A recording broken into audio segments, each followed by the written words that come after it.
I mean, I was told by my film professor, there are films and there are movies. And sometimes you've got to know what you're walking into. Yeah. See, but I come from a time when movies were films. Another month as a cinephile down the drain, which means another month of really just watching movies alone in my house. It may sound on the surface like a very sad lifestyle, but it's very riveting. You'd be surprised. I don't exactly believe in New Year's resolutions. I think they're somewhat corny and kind of pointless, but if I did have one for 2024, it would be to watch 365 movies in 1 year, which I'm making pretty decent progress towards it. This month, no different. April, we watched 28 different movies, a lot of bangers, a lot of good movies, a lot of not so good movies, but overall, a somewhat consistent month for quality. Logged a couple of 5-star movies, a overall pretty average amount of 4.5 out of 5-star films. So I thought I'd come on here today and give you guys everything that I watched in the month of April from the start of the month to the end of the month. If you want to follow along, you can go ahead and go onto my Letterboxd down below in the show notes. Letterboxd obviously being really one of the best apps ever created in human history. So go on there and you can check out my account and really see everything that I watched the entire month and also what I watched in the month of April. An overall pretty exciting month. This month for me was somewhat decent, kind of slow, kind of boring, kind of uneventful. There's not really a general theme that I had going in the month of April. So I'm going to try to keep this episode relatively quick, relatively short, get you guys out of here kind of quickly. I'll try to keep every single film in about 1 to 2 sentence reviews here, kind of get you guys out of here in a quick pace. But really, most importantly, I want to know, what did you watch the month of April? Was it something cool? Probably a lot better than me, but I want to find out. If you're listening on Spotify, I'll make sure to go ahead and post that question on there for you. But if you're not on Spotify, still try to let me know. Well, with all that egregious yap time out of the way, I'll go ahead and start diving into everything that I watched in the month of April, starting from my first movie of the month being on April 2nd. Kicking us off here in the month of April, on April the 2nd, I watched Pixar's Soul, a much-needed rewatch for me. I really wanted to feel something. I kind of get lost in this big, vast world and the big universe, and I kind of forget who I am and my place in everything. And Soul is a beautiful exploration of meaning of life and also purpose and what life really means to really everyone. This film has so much depth, and I really love this movie a lot more on the second watch than the first time I watched it. This film came out back in 2020, a year where I was really, I think, critiquing films to a really kind of critical extent for no reason. I gave this film at first like a 3.5 out of 5 stars, and this time around, I gave it a modest 4.5 out of 5, which is much deserved. So Pixar's Soul is definitely worth your time. After Soul, I dived into The Hateful Eight from Quentin Tarantino, a Quentin Tarantino film that I've been meaning to watch for a pretty long time here, and this movie is good. It's not exactly great, but it's a solid flick. It's still a Tarantino movie, but I feel like it's trying to do something, and it doesn't achieve really too good at what it's trying to do, which makes it really struggle. It's still a Tarantino movie, like I said before, so it's an overall pretty solid flick. The cinematography is there, the acting's there, the screenplay is masterful. Really, on all facets, it's an overall pretty consistent movie, but the concept isn't really doing a lot here. It's not as good as it can be, which makes it really frustrating to go through, but it's still enjoyable watch. After The Hateful Eight, I rewatched Past Lives from last year, a movie that is definitely one of my favorite films really ever made. This is really a romance film that doesn't really compare to anything else I've ever seen before. Past Lives is truly something incredibly special. Mentally, I'm in the world of Past Lives, even over a month after I dived into it. If you still haven't seen Past Lives, I'm not sure what you're doing. After Past Lives, I dived into Pixar's Ratatouille. Ratatouille, the absolute masterpiece, one of my favorite films ever made, and a truly exquisite experience even all these years later. There's something truly special about films and movies and really watching them and making them, and Ratatouille is one of those few examples that can really show just how good movies can be. I gave this film a very modest and understandable 5 stars. Not a lot I need to say about this movie. You already know how good it is, and I love it just so much even after every single watch. After Ratatouille, that same day, I dived into the Hannah Montana movie, a film that I didn't think I would be watching that day, but this is really, I think, one of the greatest movies ever made. Miley Cyrus being probably one of the best actresses of the generation, and The Climb in this movie is one of the best written songs in the art form of music. I wish I could say that's satire, but it's absolutely not. Hannah Montana the movie is truly one of my favorite films ever made. I gave the Hannah Montana movie a very modest 3.5 out of 5 stars, but this movie truly is absolutely exquisite, absolutely masterful, an absolute banger of a movie. After Hannah Montana the movie, I dived into Batman Mask of the Phantasm. This one's special. This one's so different. I love Batman Mask of the Phantasm. I have for years, and I still do to this day. This movie really just never gets old. It hits every single time. The animation, the score, the story is so beautiful. This is such a thematically rich Batman movie. Definitely within the top 5 of Batman movies of all time, and it always will be. Kevin Conroy, thank you for this movie and really everything that he's done in the entire Batman character world. It's just always just incredible what he's able to do with it, and Mask of the Phantasm is probably the best Batman animated thing ever. After Batman Mask of the Phantasm, my first trip to the cinema this month was for Monkey Man from Dev Patel, a movie that I didn't get a chance to do a review on, didn't really want to, but this movie was definitely impressive. I feel like it had a lot of weight on it to be incredible and a lot of pressure for this movie to be just really good from a directorial debut, which is really weird. But Dev Patel definitely showed that he has a lot of talent, a lot of love for movies, and that shows in every single second of this movie. It's really a much more dirtier and sometimes grittier version of John Wick, and if that's what you like in a movie, then this is definitely for you. The action choreography is just banging all the time. The set design, the costume design, the acting from Dev Patel is really hitting. It's on point here, but it's just not that good. I gave it a 4 out of 5. It's a solid score, but I really think this movie could have been better. It's not as big as it can be. It's not as good as it can be. It starts out kind of slow. It's kind of cliche and predictable at moments, which can make it just pretty entertaining at times. But at the same time, I really want this movie to be doing more. It's a solid flick, incredibly well done. Dev Patel, you did amazing, but it could have been better, but I still love it. After Monkey Man, a pretty good movie, I dived into Batman Under the Red Hood again. I'm pretty sure I watched this movie last month before this, and I had to watch it again this month because this movie is just really emotional, really heartbreaking. It's, for some reason, a very weirdly sad comfort movie for me. It always will be. This movie is just absolutely exquisite, almost makes me cry on every single watch, and really always will. Jensen Ackles did an incredible job, and Batman is just truly, after every single piece of Batman, anything that I dive into, proving to be the best superhero ever. Probably close to Spider-Man. I love TASM. I love a lot of the Spider-Man stuff, but Batman, and really a lot of the adaptations, is just so well done. Batman Under the Red Hood, really no different. This is just one of the most thematically deep movies for Batman, and one that if you haven't seen already, I'm not sure what you're doing. After Batman Under the Red Hood, I dived into Baby Driver. Edgar Wright should definitely be directing every single movie out there because Baby Driver is a movie that I didn't really enjoy on the first watch, but the second time around, I loved it a lot more compared to the first time. I never exactly hated this movie from Edgar Wright, but just this movie being a fun neo-noir drive from Ryan Gosling, but more high-octane and energetic version of that is just truly exquisite and incredible. The soundtrack slaps, the car stunts are incredible. This movie was just really awesome. I love this one. I wish I could have watched Baby Driver on every single watch of this entire month, but sadly I could not. After that, I dived into the greatest hits from 2024. This movie is, I'm not going to waste too much time on it, not that good. It's not worth your time.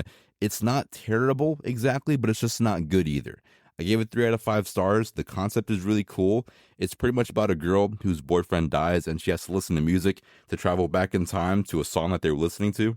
A concept that may sound stupid, but in actuality, it has moments of being almost a great movie. It has some depth here and there, and then it just doesn't do anything for a lot of the runtime. It stays very stagnant. It goes somewhere, but it doesn't need to be as long as it is. The pacing feels just very mismanaged, very slow and boring, very cliche, and sometimes cliche is good. In this instance, not so much. Once again, not exactly a terrible film. It's slightly above average for me, but I wouldn't really recommend it. As of right now, The Greatest Hits from 2024 is the worst movie of the year for me. That's definitely going to change, but for now, it's just not there. After The Greatest Hits from 2024, I started diving into the Cars trilogy, starting off with Cars 2006. And you may be asking me, Logan, you're like a 20-year-old man. Why are you watching the Cars trilogy? Well, I'm an oversized kid. I can't let go of a lot of stuff. I bought the Lightning McQueen Crocs this year because I'm really that much of a man. All jokes aside, I started diving into this trilogy. Cars 2006 is probably the best one in the trilogy. Yeah, I'll say that confidently. The best one here in the entire trilogy. This one slaps, it bangs, it rips. It has so much nostalgia for me, and I'm always going to love it. Now, from a Pixar standpoint, this movie and this whole trilogy of Cars films aren't that good. They all kind of feel hollow and soulless at times, but I have to admit, in terms of nostalgia, this one's up there for me. After Cars 2006, I dived into Empire of Light from 2022. This movie is one that's been on my watch list for a pretty long time, like over a year. This movie is really well shot, incredibly well shot. The acting's really good. It's from Sam Mendes, who also did 1917. This movie really wants to be that movie. It feels very Oscar baity at times. The cinematography is great. The score is really beautiful as well. Those elements outside of the movie, technically, and the directing, all of that is really good. But the writing itself is not there. I see what this movie was really going for, and it has heart. It has a sense of what it wants to be, but how it's doing it isn't that good. Not exactly a terrible film, but once again, just like with the greatest hits from earlier this month, this movie really fails at trying to be what it wants to be, which makes it struggle along the way and really makes it frustrating because you know in the back of your head, this movie really could have been just so good, but it sadly is not. Regardless, definitely one of the movies that I watched this month that had some of the most heart out of the entire month, from Olivia Colman giving an incredible performance, Michael Ward really just popping off in this movie, an actor who doesn't have a lot of roles, but I want to see him in more stuff because in this film, he's really good. To be as old as he is, not that old, I mean, he's kind of a younger actor, really acting on par alongside a legend that is Olivia Colman is truly deserving of a lot of respect. But I have to admit, just because of how boring it is and just how soulless and tasteless and kind of lost it feels in the entire runtime, I would recommend it really because of how beautiful it is, but just prepare to be disappointed. After Empire of Light, I dived into X-Men Origins Wolverine. We did a full podcast episode on this one that's almost 30 minutes long, so I'm not going to touch into it too much, but once again, this movie is a lot of nostalgia for me. I watched this film at least like 10 times in my entire life, but is it good? No, and you already know that. After X-Men Origins Wolverine, I really needed more of a palate cleanser this month, so I started diving into the Richard Linklater Before trilogy. This trilogy is one of the best trilogies of all time, very consistent throughout the entire trilogy. I can say that for, trilogies like Lord of the Rings, very consistent. The Dark Knight is somewhat consistent. The first two films are good. The Dark Knight Rises is also really good, but it's not really there.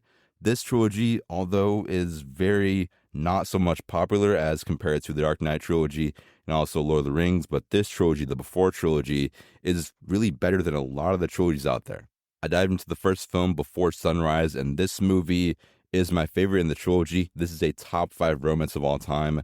I would recommend you watch this as soon as possible. If you haven't seen the Before trilogy, what are you doing? And just for context of the Before trilogy, every movie takes place 9 years later, and they waited 9 years to film the next movie. So the first film came out in 1995, the second movie came out in 2004, and it's just truly a interesting way to make a movie because it takes a lot of commitment to it, which makes it have just so much more heart and so much more pressure to make it right. I mean, you see how the Infinity Saga took 10 years to really get all completed. This trilogy just going from one movie to the next took 9 years. That's a lot of pressure to make one movie a lot more better and so much more deserving of being witnessed. It's really good. Before Sunrise is my favorite right now, but the older you get, the more you understand the later movies in this trilogy. Before Sunset, Before Midnight, equally as good, but Before Sunrise, as of right now, is my favorite movie. It's the one that has the most magic of romance and what love really is, more of the fantasy elements that love can have. The further you go into this trilogy, the more real it gets, the more raw it gets, the more you're going to want to cry because of just how emotional and how real everything feels. But Before Sunrise, a very modest 4.5 out of 5, a 9 out of 10, which is absolutely deserved. After Before Sunrise, once again, kind of feeling kind of lost. What does my place in this universe even mean? So I started diving into Frances Ha from Noah Baumbach. This movie is, I think, one of the best indie movies ever made. Really one of the only indie films I've ever seen in my life. But this movie is just perfect. It's incredible. I love this flick so much. This is definitely going to become one of my comfort watches. It's just incredible, from Greta Gerwig delivering an incredible performance to Noah Baumbach really paying homage to the French New Wave era of film. It's awesome. It's incredible. The cinematography, the characters, the score, the lighting, everything about it. I love it. We also did a full episode on Frances Ha a long time ago, so I'm not going to need to dive into it too much here.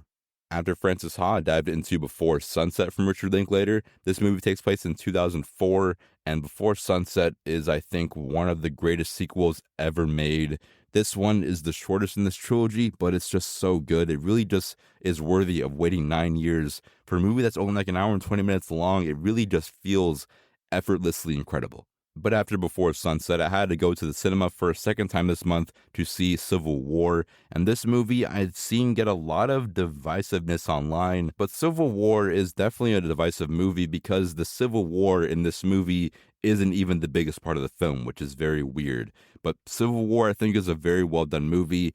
From what it is trying to do and the story that it is telling, it's very interesting. It has a lot of nuance to it, a lot of depth to it, and you should definitely watch it, not for the Civil War aspect, but the story inside of Civil War. It's very weird and it's very just frustrating because you were marketed to have a full-scale Civil War action movie, and there's only like maybe 2 scenes of action sequences, if that.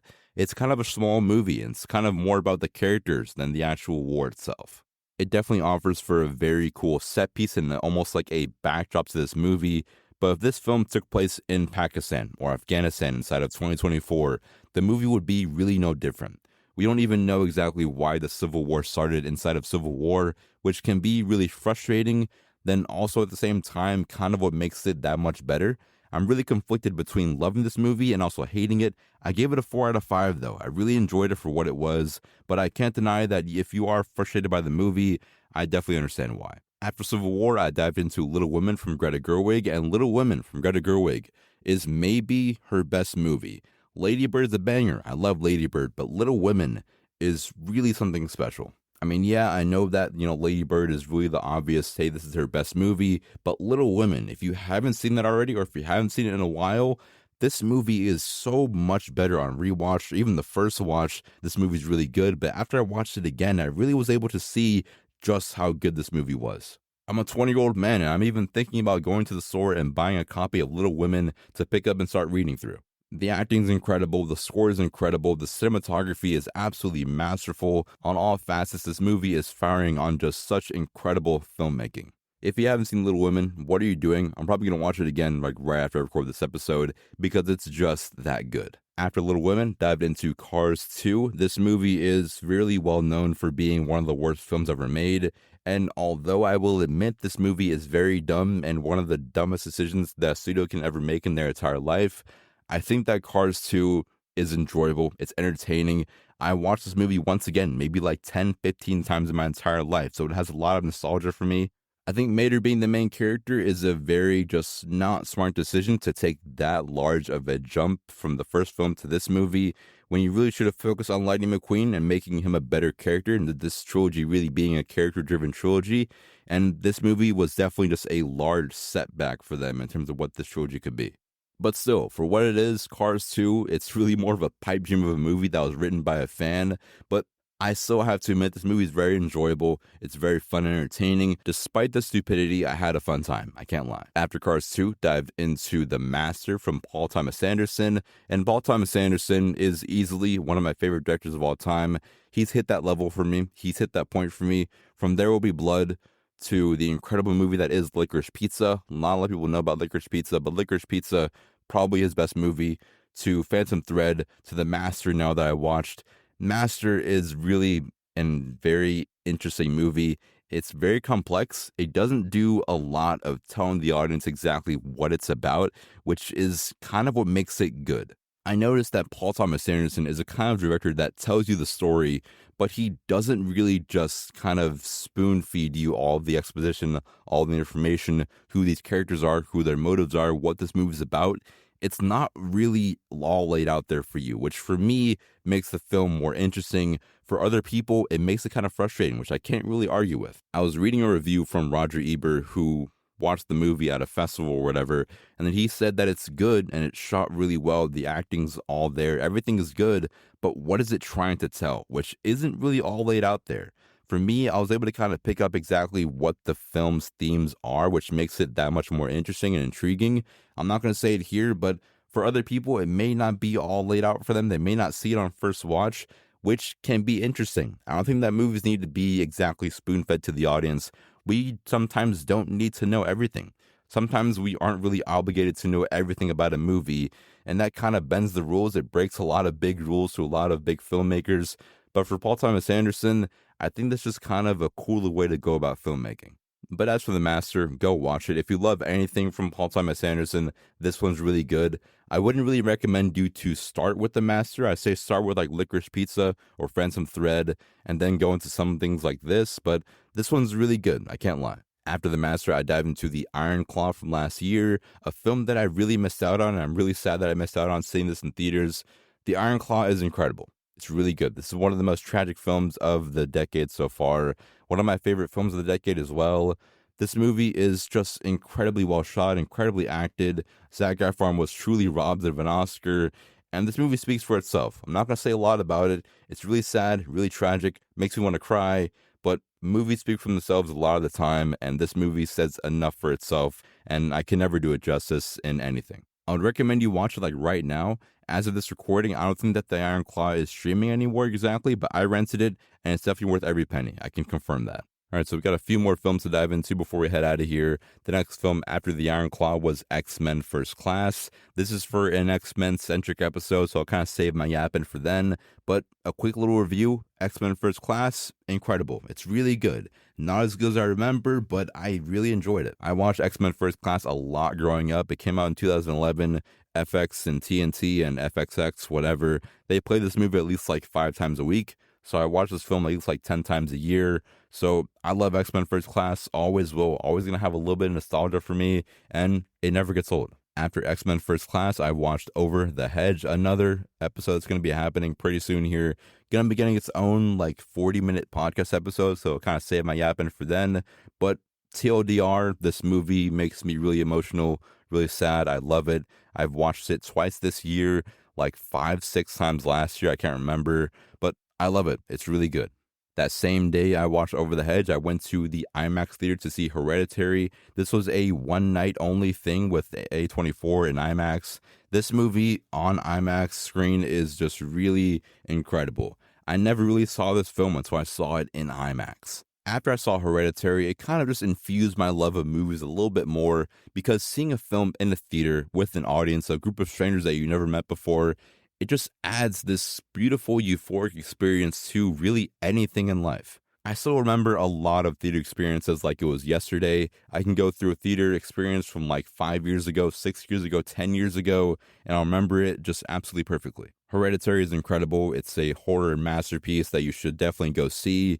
But specifically, I would just want to say thank you to A24 and IMAX for really just doing this, because it kind of just infused my love of really life in general. After Hereditary and IMAX, I dived into Cars 3. This is the final film inside this trilogy, and maybe the worst. Now, I did rate Cars 2 lower than Cars 3, but I think that Cars 3 is a bad film because it's kind of heartless. It's kind of just meshed together this random ending to this trilogy that never really happened. It's more of a sequel to the first Cars movie and trying to fix what was the second Cars movie. So all in one, it's a sequel to the Cars movie and also trying to be a just fixing the version of Cars 2 that we got, and also being the climactic ending to this trilogy. So it's trying to do a lot. Everything's kind of there. It feels hollow though. It feels soulless. It feels heartless. There is a good character. There are good themes, but nothing really feels earned in this movie. Now, I want to love Cars 3, but I never really will be able to. I love Jackson Storm though. He's really cool. But this movie, it just isn't there. Maybe one day it will be, but Cars 3, sadly, is just a disappointment. Now, after Cars 3, a movie that I really wanted to do a review on, but really never did for some reason, Challengers, which came out in 2024 from Luca Guadagnino. This movie is incredible. It's masterful. It's amazing. Believe the hype. Challengers has really felt like the only movie online in the past few days, and it's definitely for a good reason. This movie's awesome. It's incredible. I didn't think it was going to be bad per se, but I never thought that Challengers would be this good. I mean, just from the score, the acting, the tennis sequences being some of the best sequences of the entire year, this movie is a pleasant surprise. I'm not going to say too much about Challengers. I want you to experience this film in all of its true glory, but Zendaya and Mike Fast and also Josh O'Connor, all three of them, a three-headed goat, just really incredible acting by all three of them. The directing's there, the score's there, the cinematography, the costume design, it's all just incredible. An overall pretty simple movie, a pretty simple plot, but it's just really so good. There's something about simplicity in filmmaking that can make it just that much better. A film not doing too much, but still somehow striving to be great is something that is just will never get old. And I will admit, Dune Part 2 is still my baby. It's still number one of the year for me, but Challengers is a very close second. If Dune Part 2 didn't come out this year, then Challengers would be an easy number one. I gave Challengers a very, very incredible 4.5 out of 5. It should be a 5 at this point, but whatever. Go see Challengers in theaters. This isn't sponsored. I wish it was, but Challengers really is one of the best films of the year and of the decade. Go see it. We got a couple more films to dive into here for the month of April. I dived into Before Midnight from Richard Linklater. This movie caps off the Before trilogy, and Before Midnight is one of the greatest finales to a trilogy that I've ever seen in my entire life, by far. There's a lot to love with this trilogy that I can't really say all in this one little blurb here, but I think that trilogies should just get better as they go on and really more mature as they go on. This movie gets just so much more emotionally mature, so much more themes and just characters that really make me think about life and just getting older and getting older with a partner as well. Before Midnight is the realest in this trilogy. It's the most raw. It's the most emotional. You may cry in this one like I did, but it's just that good. It's deserving of your time and deserving of your presence. This whole Before trilogy, I gave a 9 out of 10. It's my consistent score for this entire trilogy, and you should watch it. I'm not sure what you're doing if you haven't seen this trilogy. I'm not sure where you can find it, maybe on HBO Max, but I think you should watch it. Whether you rent it, whether you buy it, watch this trilogy as soon as possible. And for my last watch of the entire month of April, I watched The Parent Trap from Lindsay Lohan. This wasn't going to be my last film of the month, but I watched it and it was so good that I just needed somewhat of a brain cleanser because this movie is just really good. It's just solid. It's incredible. It never gets old. I don't think I've ever seen this movie. Maybe little bits and pieces, but I don't think I've ever truly finished The Parent Trap. I mean, this movie isn't doing a whole lot that is crazy complex and crazy interesting. I mean, kind of bland at some points, but what it's doing and how it's doing it is just incredibly charming. I mean, from Dennis Quaid and Natasha Richardson giving incredible performances, and also Lindsay Lohan giving an incredible performance. She had me really convinced that there was actually twins of her at some point in this movie. And also, speaking of the twins in this movie, the twin effect of The Parent Trap is better than a $300 million movie that released last year. I'm not going to say its name, but you know what I'm talking about, and it makes me really sad. And even though The Parent Trap is a remake, I just have to admit that you can't deny that Hollywood is just on a deep downcline of just quality going all the way down, and also just creative bankruptcy just going through the roof. A lot of the movies this month are just remakes or reboots or just adaptations of something, which makes it a little bit sad. A lot of my favorite films from this month and just coming out later this year are remakes and sequels and reboots. I need something more. I need something a little bit original. Once again, like I said in a previous podcast episode, I don't know how long ago, we're kind of just evolving into a point of simplicity in filmmaking. Filmmaking that is very simple, not a lot of, crazy CGI shots and spectacle. Something chill of a shot reverse shot is just all that you really need in cinema sometimes. The Parent Trap is everything that I want in movies, a very just simple comfort watch of a film, and this is definitely one of my favorite films of all time already. I gave it a 4 out of 5, but it should be a 5 out of 5 because it's just that good. Well, that is everything that I watched in the month of April. Overall, 28 films, 28 incredible films. Pretty solid flicks. Not all 28 was exactly incredible. I lied about that. But all 28 were somewhat enjoyable. I had a somewhat fun time with all 28 flicks. But I really want to know, what did you watch in April? Because most likely it was better than me. So sound off below. We have a little fan mail feature down there now, which is kind of weird. And also, if you're on Spotify, you can answer that question down there as well. Make sure you follow us on all of our socials linked down below in the show notes, and also follow me on my letterbox, most importantly. Make sure you also share the show. It's the number one way for us to grow, and even by listening, you help us so much. You keep the lights on, you keep the fridge full. This podcast isn't possible without you being a patient listener, and I love you for that. Until next time, we'll see you guys very, very soon. May the 4th, we're going to have our Star Wars ranked episode, very long overdue. And also the week after that, we're going to have X-Men First Class, Over the Hedge. I may be doing Meet the Robinsons, I'll find out. We're also going to be doing Wolverine. a whole lot of episodes that I don't know how I'm going to pull off here. If I'm able to pull it off, it might just be one of my greatest comebacks of all time, but we're going to have to see about that. Well, let me go ahead and stop on my yapping and get you guys out of here. Until next time I see you guys, stay swagged out, stay cool, watch more movies like every single day. And until next time, I'm your host Logan, and I'll see you guys in the movies.